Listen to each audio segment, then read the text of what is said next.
What's up guys, and welcome back to another episode of Career Mode. This is episode number 48, and we start today's episode off with some player training. As you can see, Ward has now hit 60, so I'll take him out of the training soon. And also Xavier Morale, that youth prospect with the second win trait, rejected his loan spell to the Swedish side, AIK.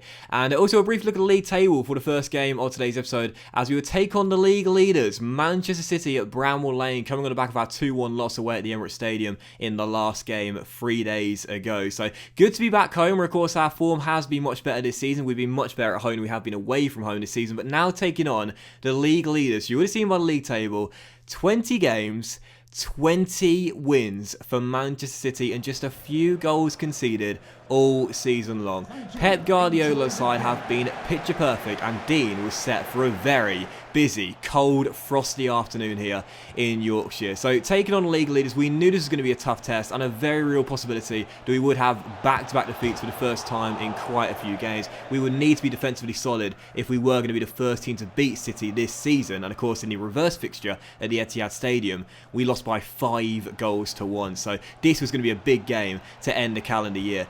City were on the front foot right from the get-go as well. They hit the post early on. Henderson made a couple of great pieces of goalkeeping early too. First coming out of his area to head the ball away, and then of course a great stop there at his near post as the score remained at 0-0. And in the 31st minute, a bit of bad news here. Ollie McBurney goes up for an aerial duel with John Stones, I think it was, hits the deck as Scotsman stays down. Does remain on the pitch, but sadly, as we see come the end of the game, does have an injury to deal with. And in the 41st minute, another good chance for us here, as we had our first sort of attacks towards the end of the first half. Bogle drags it back through the legs of Davinson Sanchez, picks out McBurney limping a little bit, tries to beat Edison from a tight angle. Good stop by the Brazilian though, as he pushes it away, and it's still 0-0. But we really sort of came out of our shells. You know, we weathered the storm in the first half an hour, but after that, we looked really good. And right before the break, another golden chance for us here. Calvert-Lewin turns John Stones, but again, it's Edison making a really good save, as City would hold on for the score still at 0-0 despite a succession of good attacks by Sheffield United. And we should have been in front as well.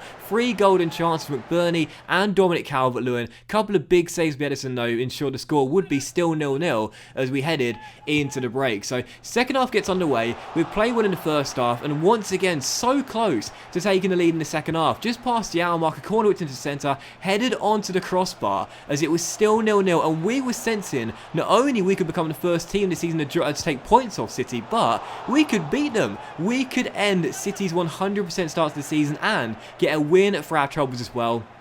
It was still 0-0. City hadn't created much in the second half, but as you can see, towards the end of the game, 20 minutes to go, Phil Foden comes off the bench, and the young English prospect runs all the way to celebrate with Pep Guardiola as the deadlock is finally broken and City finally get themselves a goal in front and take the lead at Brammall Lane. It was so unfortunate as well, because in the second half we were defending so well. Foden's pass there intercepted by O'Connell, but it comes straight back to number 47, and there is no stopping those. Wearing the captain's armband, the young man levels it into the top corner. Henderson's got no chance, and the deadlock is broken. Sheffield United 0, Manchester City 1, and Pep's men march on. Final score 1-0. It's back-to-back defeats, and I was absolutely gutted come the full-time whistle as well, because we played really well. You can see the reaction of the players that come full-time as well. They were flat out there. They put in such a good shift. I felt we deserved at least a point in this game for a really, really good performance. Sadly, that's football though. That's just how it is. 1-0 scoreline. Manchester City, 21 wins from 21 games. And following the game as well, we saw that McBurney has broken his toe. He's going to be out for 2 months. We won't see him again until midway through February at the earliest. And also Ollie Shaw got a slight knock in that game. Didn't show because it's just a bruised shoulder, and he'll be out for 5 days as well. So McBurney goes down. You have noticed as well throughout the course of the season, I've been adjusting the sliders quite a bit. We are starting to get more realistic injuries now. We've got 1 long-term injury in Pripper and 2 moderate injuries now in Pele and also McBurney as well. Sure, of course, that very minor injury too. So I've said before, if we can get around 2 to 4 injuries throughout the course of the season at any one point, I think that's the aim really. You know, 1 long-term injury and maybe like 2 or 3 minor to moderate injuries. I think that's a realistic sort of scenario for a club to be in throughout the course of a season. So that's what we're aiming for right now, and that's what we've got. You saw the sliders there, 67 for frequency, 55 severity. That right now I think is wielding some pretty realistic results.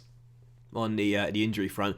But you might notice as well, as the January transfer window opens too, that Ivan Toney didn't play in that game against City. In fact, he did play, but he came off the bench in that game. The reason being is because he played against Arsenal 3 days before. He was quite tired, and obviously against City right now, 100% record. That continues with the win there at Brammall Lane. You can see the league table here: 21 wins from 21 games, 10 points clear of Liverpool, superior goal difference record too. There's still 17 games to go, so of course they could still be caught up by Liverpool or Spurs in 3rd place right now, but it's highly unlikely anyone's going to stop them this year. We've now dropped down to 7th place after back-to-back defeats, and are now 4 points off the Gunners in 5th place. We'll need to pick our form up in January. But the reason Toney didn't play is because you see the Carabao Cup semis here: City versus Aston Villa and Brighton versus West Ham. We'll be hoping that City can win the Carabao Cup, and that could possibly free up an extra slot to qualify for the Europa League next year. And the reason Toney didn't play, finally, is because we got Newcastle United on New Year's Day. That came just 3 days after defeat against Manchester City. And as we know, in the FA Cup round of 64, we'd like to get through that and reach the round of 32 stage, which of course is the stage the board want us to reach in this year's FA Cup. And of course, Ivan Toney has that incredible record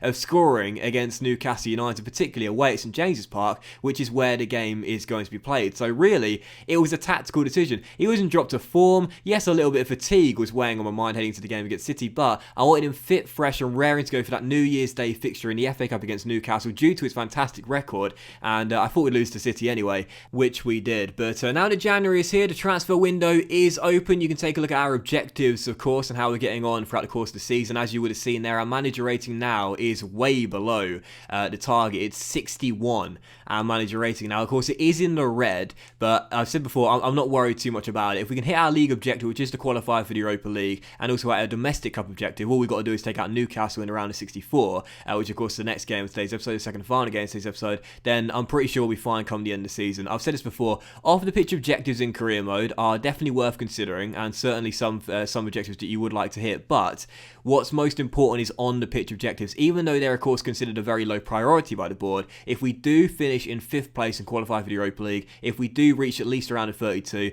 our manager rating could continue to drop, I'd still be quite confident it'll keep me on for the new season. But of course, with the January window now here, the transfer market has now opened. You saw our budget just a moment ago. There's around £5 million in our budget heading into January. I don't think we'll be making any moves, or at least any big moves, in the January window. Whilst we have had back-to-back defeats, we dropped down to 7th place in the table right now. You still got to say, for our 3rd season at Brammall Lane, it's been a good season. You know, if you were to tell me to start the season be in 7th place and only a few points behind Arsenal in 5th and Manchester United in 6th, I'd take that. I'd definitely take that. Yes, we're a little bit short of where the board are asking for us to finish, but I said at the start of the season, my aims this year was to finish in the top half of the table. Right now, we're on course to do that, and I'm pretty pleased with how we've been doing. So I don't really want to make big moves in the January window. Only a little bit of money left over. If we were going to sign a player, we'd have to sell one of our more important players, and I don't want to do that. I don't want to risk selling one of our first 11 players, bringing in a replacement, and messing with the team dynamic. For now, the team is good, the team's playing well. I'd like to keep it as it is and continue our form as we try and finish in that Europa League spot come the end of season 3. It's going to be very tough to do that, but I don't want to change the team.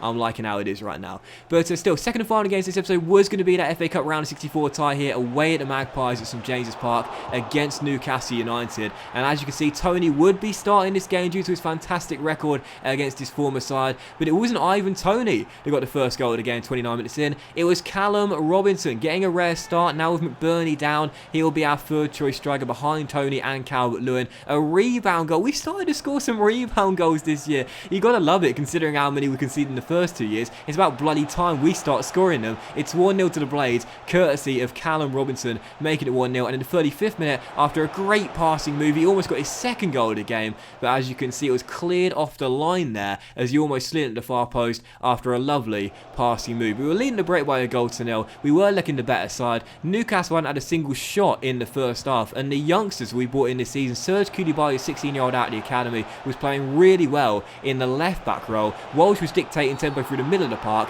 and with 3 minutes to go, as we were still leading by a goal, defending brilliantly in this game. I must say it was a fantastic defensive effort from our boys at the back line. We would win ourselves a penalty. Bruno came off the bench for Baldock, stormed down the right, won a spot kick. Bailey was sent off as well, and Ivan Toney continued his fantastic record of scoring against his former club. Newcastle United 0, Sheffield United 2. As the Magpies went down to 10 men, I thought the red card was harsh really. A booking would have sufficed for the challenge on our new right back Bruno, but either way, Toney converts the penalty, hits it in off the post. I've got to be honest, that was was more luck than judgment there. I was aiming for the top corner, and when you saw the range there, just before Tony struck the ball, it literally could have gone anywhere. I was expecting it to go way off target, and in the end, it clips the post and goes into the back of the net. Brilliant spot kick from Tony, but it was total luck from me. Certainly not skill, but so still 2-0 the final score. A great defensive display from the Blades in this game. Coming to St James's Park, we have struggled away from home this season, but we totally shut the door